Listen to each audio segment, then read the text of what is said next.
I'm out here in the Florida room today, and here we are at the end of grafting season, and I had some extra scion wood left over out in my refrigerator, and I really wasn't happy with the amount of trees that I had already grafted. So I went ahead and ordered another 100 of the G41 rootstock, and we are out here today grafting these over, and I was going to bring you guys along and just kind of talk to you, give you an update of what is going on, show you how I'm grafting, take you out to the potting bench and pot some of these grafts that I've already done, and take you over to the little nursery area and just kind of give you a little sneak peek of how the trees are doing that I've already grafted.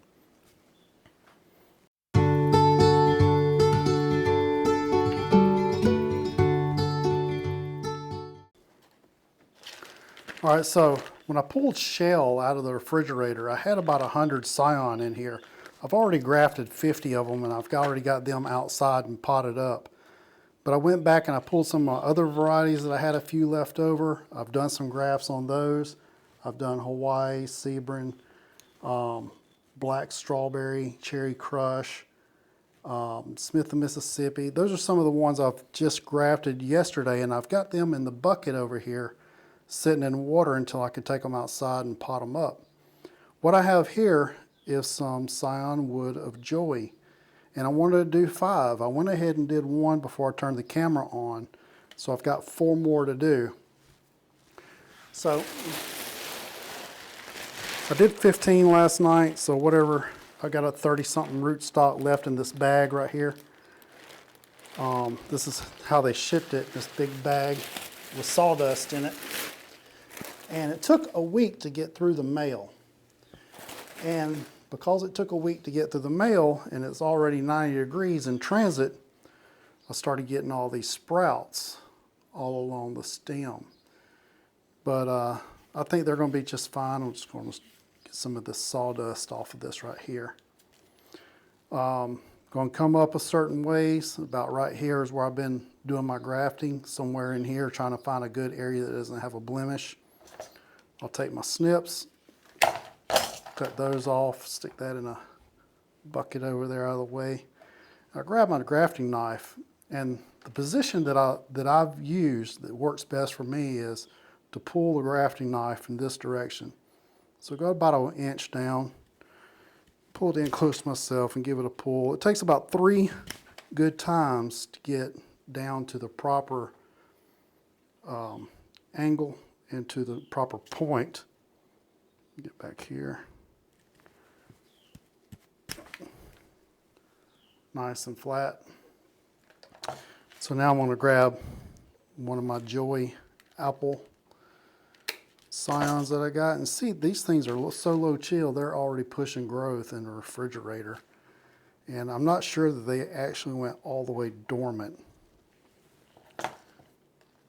So I got that cut. I grabbed my straight blade razor that's double beveled, and I come about 2/3 of the way up, lay my blade flat on it so that I start evenly on both sides. Raise it up, give it a nice little start there, and then just kind of gently work that knife. And I've been going to where the tongue on the this whip and tongue style is right at the thickness of the blade there. Come back out of that, grab my scion wood, grab my grafting knife, because it's single beveled, and the way it dives into the wood as I'm pulling it is the reason I'm using my grafting knife on this. Give that a nice little cut. We'll go 1 more.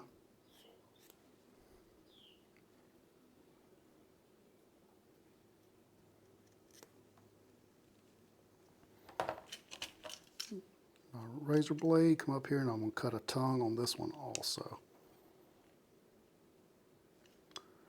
Now, when I'm working with very thin scion wood, you got to be real gentle, real careful, no pressure whatsoever. Just let that blade work right down where it needs to be. That tongue right about the length. That way you get good even matches. And then I'm going to just slide that tongue right into the other tongue. Line up those, they say line up the cambium layers, but essentially I'm just lining up the outside edges. That's just a good rule of thumb when you're doing grafting, is if you're using both a rootstock that is first year wood and you're using a proper scion that is first year wood, you generally just have to line up the outside edges. Grab some buddy tape. Buddy tape is perforated, so it comes right off with one little gentle pull. Give that a pull. Start below the graft and then roll it onto there. We're just locking in moisture, locking out rain. Once we get a couple turns on that wound, then we just bring that right on up and seal that up. Grab one of my rubber bands, and we're just going to pull some pressure so that it pulls against that wound and holds those tongues together until this graft union can heal. And it generally takes about 3 to 6 weeks, depending on your weather, for these things to callus together and the wound to heal over. Once I get to the top, I was also using this rubber band just kind of as a moisture seal in itself. Made it all the way to the top, give it a couple turns right back down the center where that graft union's at, and then I just tuck it and tie it off. Just like that. Okay, that's good to go. Throw a name tag on there with the rootstock that I'm using, and then we'll stick this over in the bucket.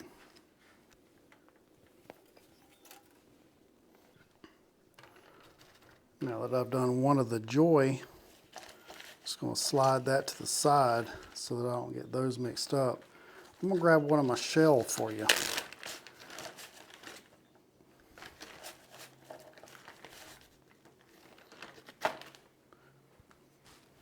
Another rootstock.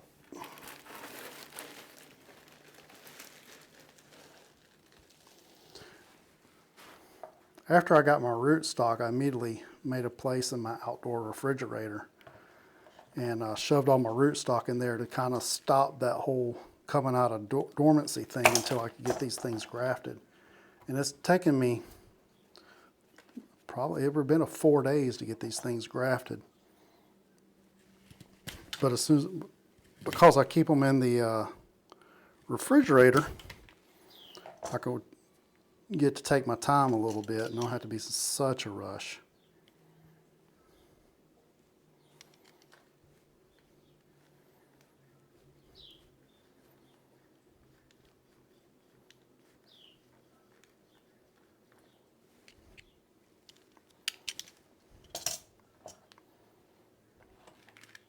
Cut a little fresh end on that, get that off there.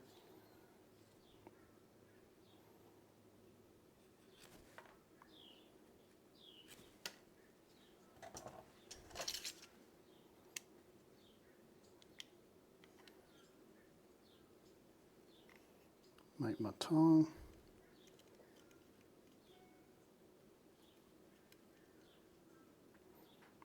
I turn it up so that I can see that I'm going right down the middle and I'm not about to blow out the other side.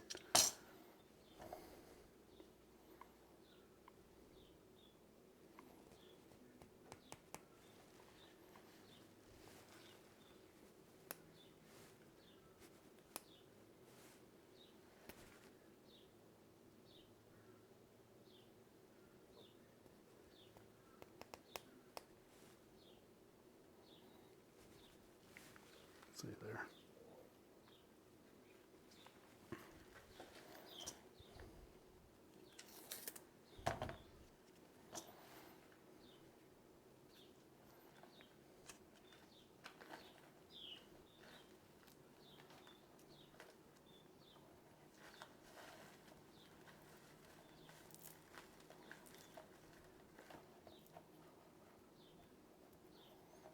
All right, got that one sealed up.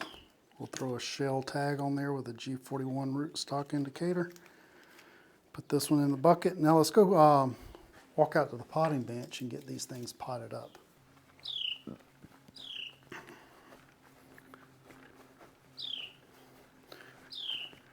To be almost June, it's actually pretty good weather out today.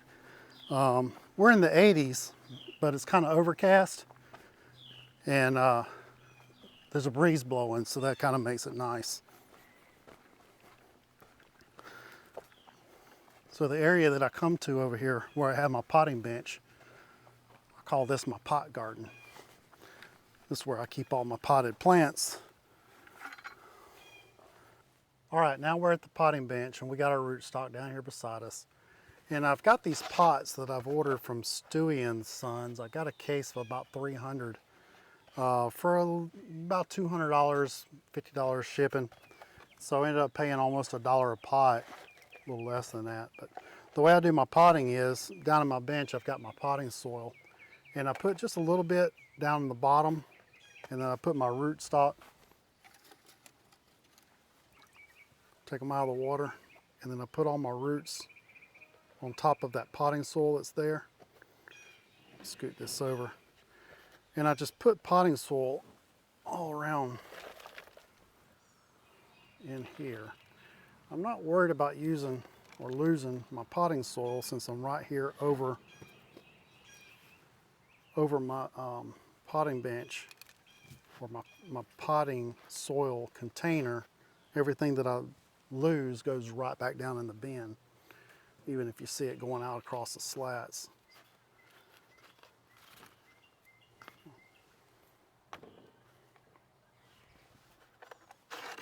So we'll just get a couple of these potted up real quick. Then I'm going to take you over and I'm going to show you everything that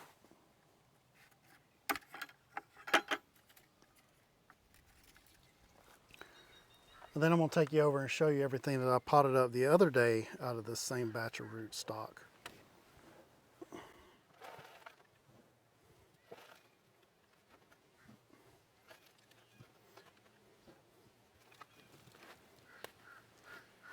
I haven't had a time to source a place for my potting soil yet, even though I'm just getting started with this whole nursery bit. That's one of the things that I got to do is get a cheaper place to get my potting soil. Right now I'm just using the Miracle Grow in the yellow bag, and it's expensive. It costs a lot more to use that than if I ordered a dump truck load of mixed potting soil from someplace. But I think my nearest location is going to be down in Mobile. So I've got a dump trailer. I can go down there and get that and bring that back. I don't have to pay for a dump truck to deliver. I called the other day just to get a dump truck of gravel delivered, and it's like $40 for the gravel, $800 delivery fee, and that's just crazy. It's almost cheaper if you're going to haul a load to go buy a trailer and then sell the trailer afterwards. All right. Got these two potted up. Let's go on over and let's take a look at the others.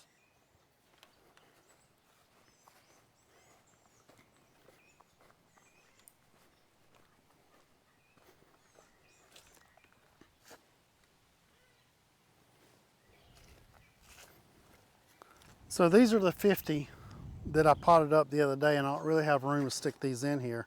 I watered them in real good, and the wagon is kind of on a hill, so all the water is collected in this area, and I don't want to put my pots down in the water. Where my pots are right now, they're in a dry location. I just got a little bit of a pooled water over here. I'm going to empty that out before I stick those in there. But nothing's really happening yet since they've only been in this location for about 3 days now. I really expect it to be about 3 weeks before anything really starts to happen.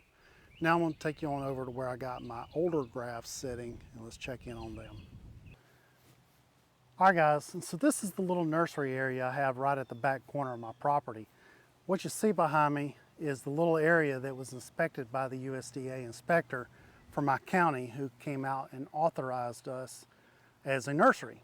He said over the phone, he's like, hey, I have to have something to look at if I'm going to certify you as a nursery. So we came out, Michelle and I rolled out this fabric. Boom, this is it. I've got some trees in a container over here, and I'm going to take you over there in a minute and show you those trees. But I just want to kind of give you an idea of the size of the nursery that we're starting with. We're not a storefront, we're just a backyard nursery. And I'm going to be doing a video coming up talking about if you wanted to start as a backyard nursery. So I kind of want to give you a sneak peek that if this is what I'm starting with, you can too. Even if you live in suburbia America with just a little quarter-acre yard, you can grow something that you can sell for a side hustle and make some side income. So if we're doing it, you can do it. So right here are some varieties of fig trees that I've got that I've potted up. These are last year's air layers. I've got some cuttings that had started over the winter that are in here, and some that are left over from last year's cuttings that I never traded or sold. Getting established, I'd rather do some trades so that I can get some rare varieties and I can give some to some other people without having to come out of pocket on everything. So that's what all these trees are for.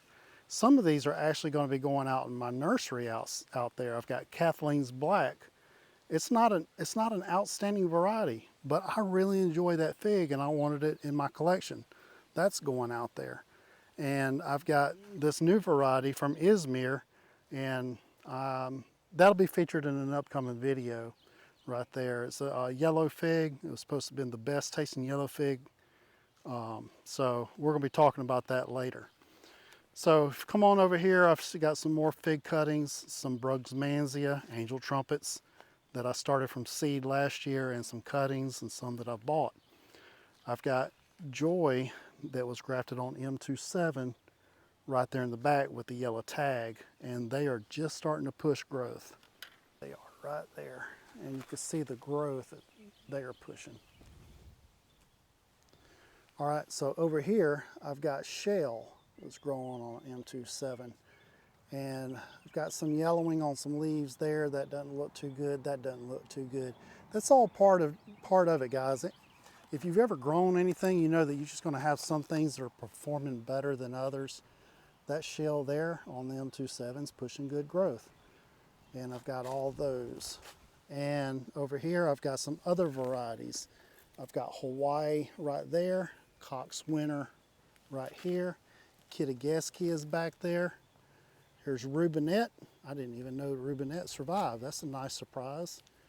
And Red Astrakhan and Sebring right there. So these are some one or two of the ones that I'm going to be adding out in my orchard.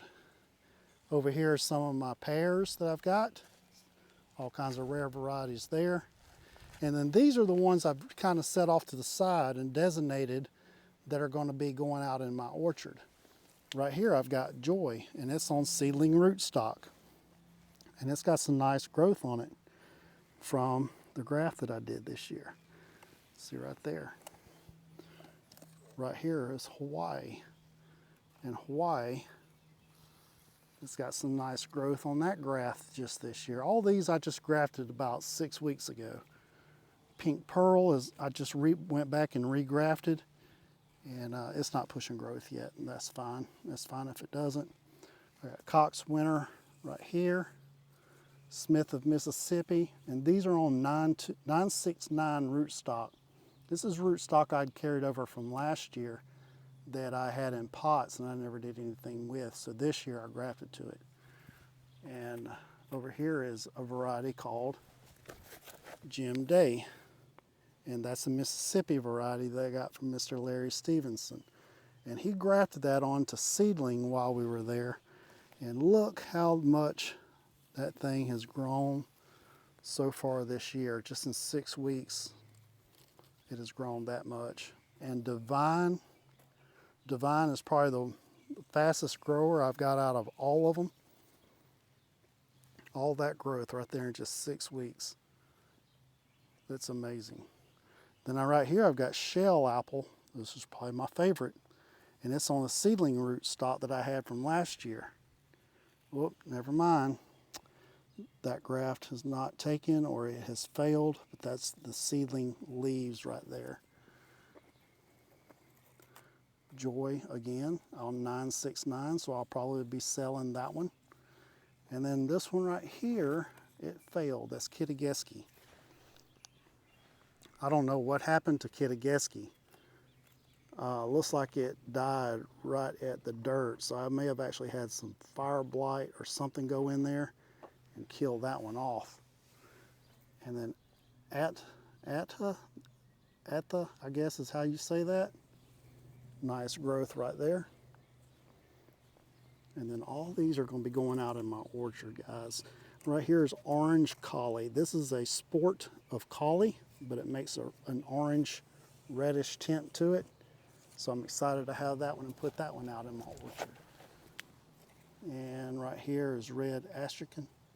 And it had a caterpillar on it the other day that's kind of tore into it right there. So that one's got to put on some more growth and recover from that caterpillar. All right, guys, that's going to do it for this update. If this is your first time watching, we invite you to hit the subscribe button and join us. Don't forget to hit the like button while you're at it. Remember, keep growing, keep building, and always keep adventuring. Together, we're Flompton Famous. We'll see you next time.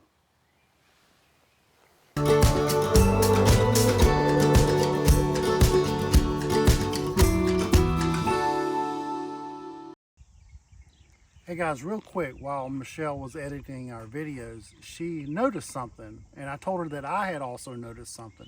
We decided to come out here and capture the moment. We have noticed that when we do our grafting, some of our grafts have failed. One of the key factors that they all had in common is all the ones that weren't wrapped with a rubber band, I only wrapped with the parafilm or the buddy tape, the grafts didn't take. Now I have grafts that did take, but all the ones that failed, they weren't wrapped with a rubber band. The rubber band's going to add that extra pressure around that graft union and hold it tight during the callousing and bonding stage. And I think that may have been a factor as to why those grafts failed, is they weren't clamping and holding that graft union tight enough for that bond to form. And here's one failed, and I showed it in the film. This one didn't take, but it's not wrapped, and my graft union failed on that one. So that's just a little example, and I figure you guys would find that little point of information interesting of what I've observed here that I've done. It may be different for everybody else that has perfected it, but this is a lesson learned from me. Hope you enjoyed the tip.